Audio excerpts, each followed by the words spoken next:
Many of us, I'm sure, are aware of the signs of a failing relationship, but who among us knows what the red flags are before a relationship has even begun? Hi, I'm Linda. This is Linda's World. This is Top 10 Tuesdays, and tonight we're looking at top 10 red flags that you can identify on a first date.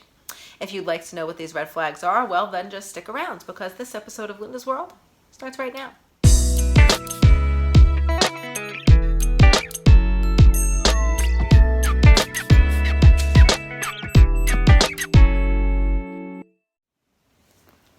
The first date. That unique human experience that is as exciting as it is dreaded by men and women alike, all across the world. I should know. I've spent some time single myself. I'm actually single now. I'm just not looking. The reason the first date is just such a weird human experience is because it's so queued up for hope and therefore charged with so much emotion. You know, you don't know when you sit down in that restaurant or whatever if you're going to be meeting a person who is to be the love of your life, or a person you're going to spend the next 90 minutes speaking to and really wishing you hadn't. Or, of course, anything in between.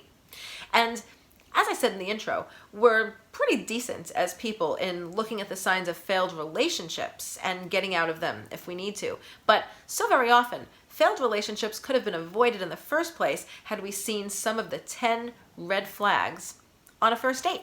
And those are the 10 red flags that I'm about to share with you because, after all, it is Top 10 Tuesdays.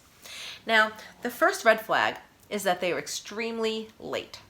Okay? Now, lateness sometimes is unforgivable. 5 minutes, 10 minutes tops. People drive cars and therefore they hit traffic at times, or they have difficulty finding a parking spot. At least in New York, where I'm from, that's a major issue. People also may take public transportation to get to the agreed upon place. And of course, sometimes you're at the mercy of the train that gets you there, But extreme lateness, like if the agreed upon time was 6:30 and it's 8 o'clock when they finally show, well, that is a red flag. Okay. Now, a couple of weeks ago, it was Top 10 Tuesday, and I shared my top 10 worst dates ever. Right? And so the number one worst date that I ever had, if you've seen the video, I call him the Pepsi guy because he was a Pepsi delivery man. I actually I titled all 10 of the dates if you want to go back and check out the video. And so it's good for a laugh, so you should. But in any case, the Pepsi guy, one of his crimes was that he was actually 2.5 hours late. We'd agreed to meet at 7 o'clock. And he did not show to pick me up at 7 o'clock. At 9, I got a phone call saying he'd fallen asleep, and at 9:30 he appeared at my door. Now, any rational human being would say, Linda, why did you even put up with that? You could have been like, sorry, shop's closed. You're 2.5 hours late. But I guess we all have our reasons. And also, I was about 20 years younger, and I was not really adept at looking at the red flags. Right? Okay, so red flag number 9 is that they expect too much too soon or are too overtly romantic. Okay, now I know you're going to say, Linda, I don't understand. What's wrong with being romantic? You must be really hardened if you think that's a bad sign. No, I'm not talking about romantic in terms of like being a man being chivalrous and holding out your chair, or, opening the car door or things like that. I'm talking about the person who kind of throws the Hallmark Channel at you and you just sat down. I give as an example the movie How to Lose a Guy in 10 Days. Kate Hudson was specifically doing these things to Matthew McConaughey to prove a point for a magazine article that she was writing, and she was trying to do all those like cliche girl mistakes, And so in this manner, she was being overtly romantic and doing too much too soon, moving practically into his home and like redecorating it with flowers and stuff like that. A man who appears at the door and like has a mushy poem already written for you. A person who has dinner with you was from 8 to 11 and at 11:30 announces he loves you. Like these are things that you might look to as thinking that it's cute, but it's actually not. It's a major red flag because this person clearly has issues and they're very needy. And they are very, and they're not even almost doing it for you. They're looking at you like maybe they're their ex, or they're looking at you like you're the answer to their prayers. And that's an awful lot of pressure to put on somebody. And as for expecting way too much too soon, we also know that things can get physical. There are 4 bases that people round in sexuality, and not everybody is up to around all of those bases, or even more than one or two of those bases on a first date. And so that person who pushes too much sexually or romantically when you've kind of only known them for 45 minutes, well, there's your red flag. Okay? All right. Now, number 8, and this one I hold to the light a lot, is that they are rude to waitstaff. Now, I can go on a huge tangent, but I won't, about tipped workers in the United States, and how because they earn less than minimum wage, therefore they depend on tips, they have to be tipped well because that equals their salary, and so on and so forth. And I could do this, but I'm not going to. This isn't a labor force video. This is a dating video. So I will just tell you that if your person, male or female, that you're with at the restaurant or whatever, is rude to the person who takes your order, or in any capacity in the place that you are, if they're rude to the staff of the establishment, that is a huge red flag, because that means so many things. Number one, that means that they don't value the humans equally. That they have a skewed view of who's worth what in society. And number two, it means that you're kind of stuck going along with them. If you've ever had a person in public, doesn't even have to be your date, anybody, your mom, your dad, whatever, say how there's some kind of thing that's embarrassing to you out in public, and you have to you want to almost pretend you're not with them, that's a problem. And of course, number 3, it indicates the kind of person they are and how they may or may not visit that rudeness upon you or members of your family or your friends or whatever, should the relationship go to date 2 and beyond. So rude to waitstaff is a major red flag. Pardon me.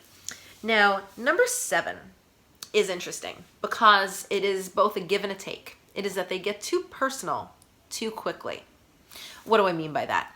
Well, there's kind of really 2 roles they could take here, either as the giver or the receiver.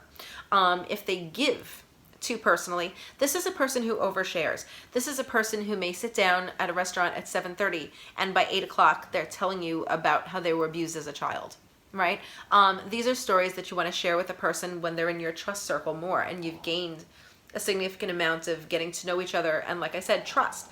But you just met me at 7 and now it's 7:30, you're going to tell me about, something horrendous like your molestation, and this, while it's a terrible experience, I'm sure that they want to get off their chest and share. It doesn't have its place at the dinner table when you just met a person. And likewise, the other side of the coin is if they force you to share. If they ask really intrusive personal questions, like, for example, the number of people that you've had sex with, or what your dad does for a living and how much money he makes at his job, how much money you make at your job, and what your, I guess, your secret thoughts and your intentions, or what you would name your children, or, things like this. These are things that don't have their place at a first date dinner table because, or even over coffee or whatever, because it's a red flag, because this person, much like the person who is being overtly romantic or sexual, this person, as an oversharer, is assuming too much too soon in the relationship. It's like, hold on, I just met you. How about what movies do you like? What's your favorite color? Do you prefer summer or fall? Those are the questions you want to begin with. Do you like artichoke dip? No, I really like Greek yogurt. These are the beginning conversations, right? Okay. Now, number 6 is one that I experienced a great deal. I've experienced this before. Actually, I experienced this a hell of a lot with my ex-husband. I will say, to his credit, he broke none of these rules except for this one on the first date. And that was that they treat the date like a job interview. Yeah. You'll see this a lot if someone sets you up with the person, or if it's from a dating website like Match.com, eHarmony, or whatever.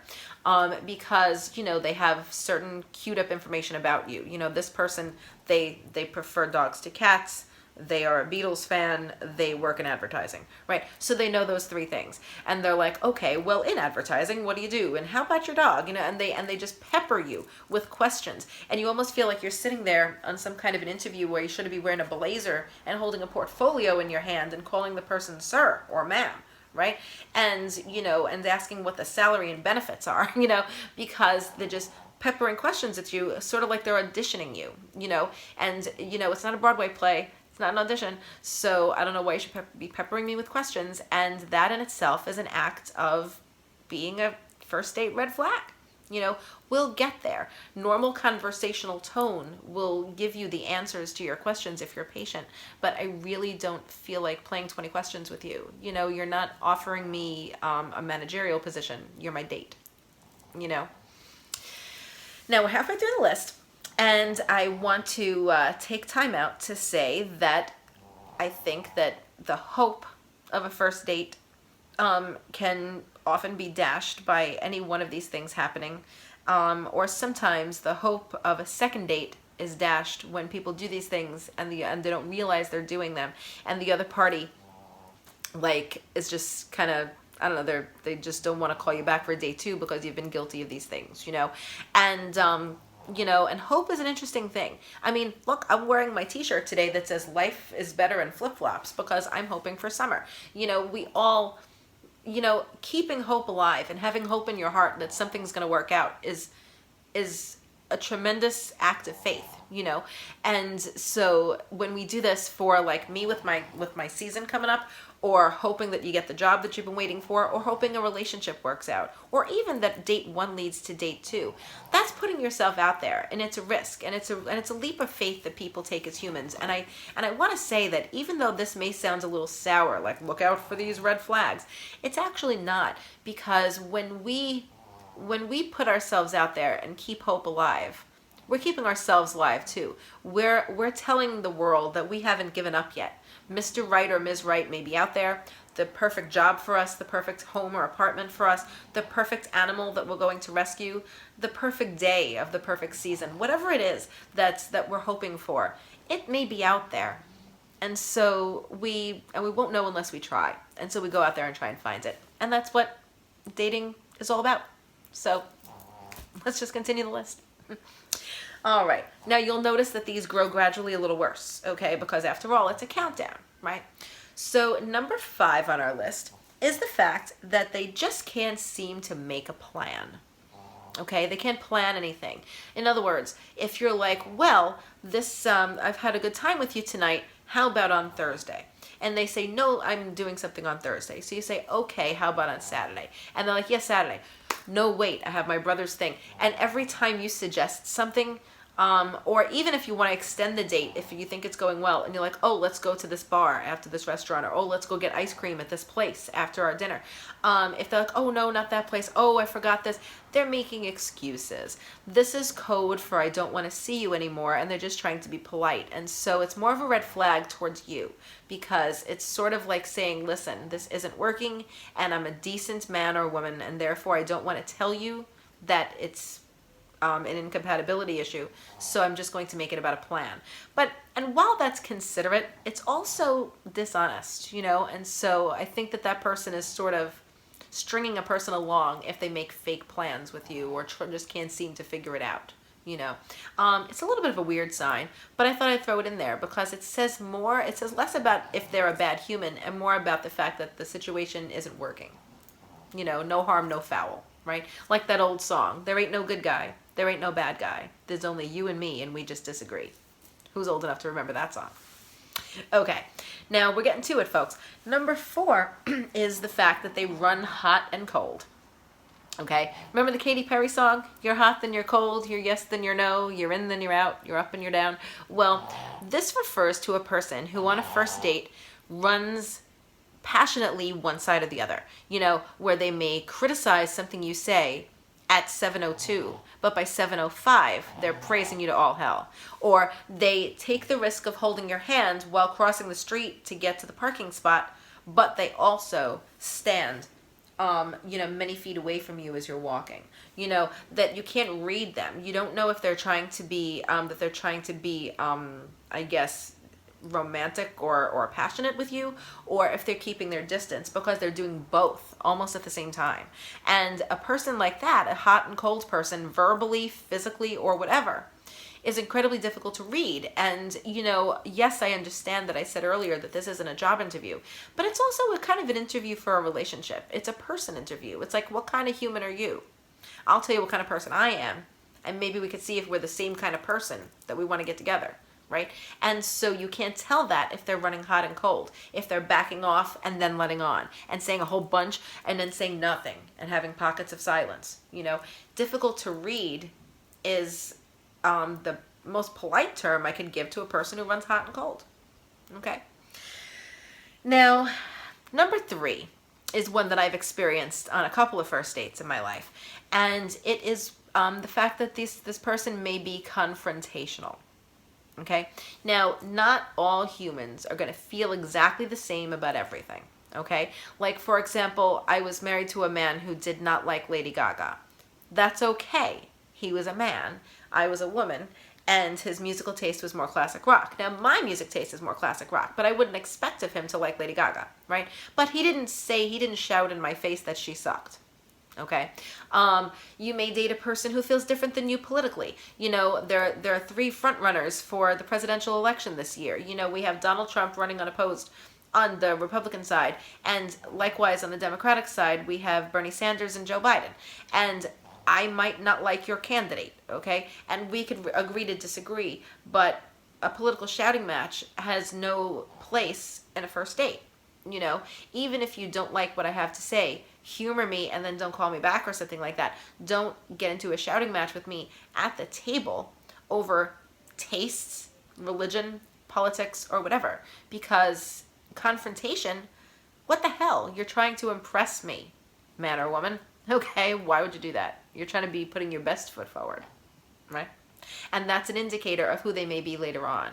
If they're all confrontation, that's going to be a relationship with a whole lot of shouting in it and a whole lot of feeling bad. You don't want that. Alrighty, we've got only 2 left. Number 2 is a major red flag that I actually almost put to number 1 until I remembered what number 1 ought to be. Number 2 is that they constantly bring up their ex. Yeah. Now, ladies, have you ever met one of those guys who tell you that every single ex-girlfriend they had were crazy? Okay? And gentlemen, have you ever been out with a woman who always tells you that her ex-boyfriend was mean or cheap? Okay, well, these are people who are probably telling you extremes, okay, in their own behavior. They just can't recognize it. But then, of course, there's the people who pepper their ex into every conversation. Oh yeah, I've been to Rome. Actually, I was there with my ex-girlfriend 3 years ago. Oh yeah, my ex-wife used to really like that song. Oh yeah, my ex-husband used to shop at Land's End all the time. Oh yeah, my ex-husband. Don't know. We went camping together. When I went camping with my ex-husband, right? This is, it's not against the rules. It's not taboo to reference them once, like they may, if they were a part of your life, they'll be a part of your stories, so they can be injected into a conversation. Like, say, have you been to France? Yes, I have. My ex-wife and I went there in 2012. That's a normal sentence. You don't need to go any further, okay? But when they constantly bring up your ex, it shows you a couple of things. It shows you, number 1, that they may not be over the relationship.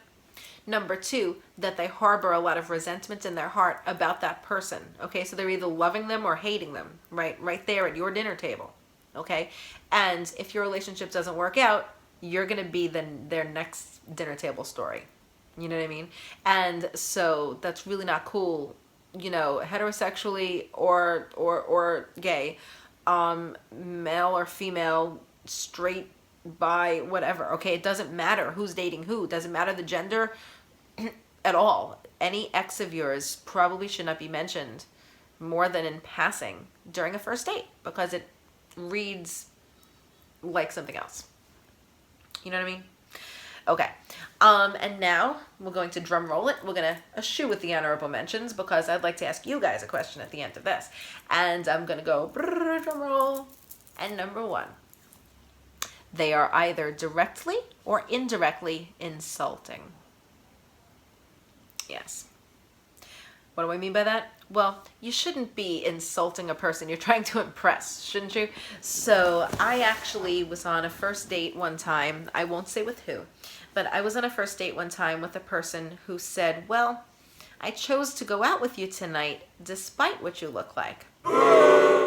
Yeah, that was fun. So yeah, that was actually pretty interesting.